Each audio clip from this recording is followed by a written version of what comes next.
What we found was that people who make it to 5 years or more in recovery, 80% of them actively volunteer or participate in their local communities, compared to around 40% of the general public. Long-term recovery are twice as likely to be the glue that holds their local streets and communities together. So wanting people to achieve that journey is kind of almost selfish. It benefits you if it happens. And so one of the messages for us is that getting the message out there that people who you can help to that process of change will actually give back far more than you give to them.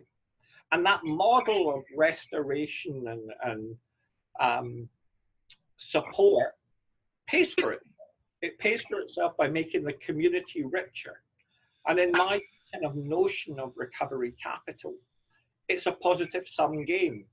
That it's not the case that what's given to people to support recovery costs. It creates. And it creates hope. And I'm currently writing a book at the moment about recovery and community. And the title of the book is The Social Contagion of Hope. And effectively what I see is happening is where recovery takes hold, there's a kind of contagion of social justice, there's a contagion of connection and connectedness that goes way, way beyond the key individuals that are part of this process. We need family members and we need professionals to form a coalition that can access different groups and different opportunities and different populations, but also that can influence each other.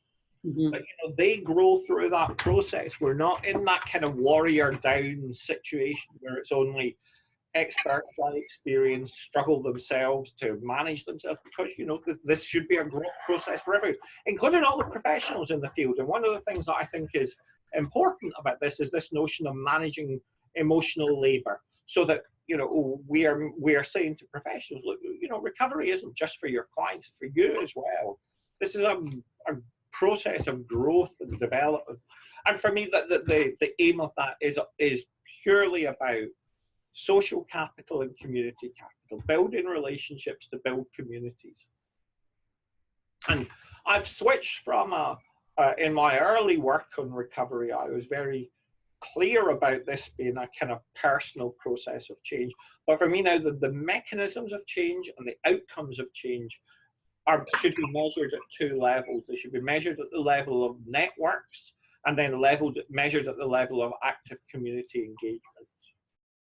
Right, and the person heals through that network.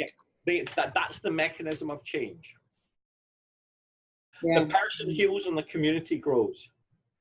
Go to KillibyCenter.com, Radical Recovery Summit, for access to the interviews. You can watch them free online for 48 hours after they air, or you could purchase an all-access pass.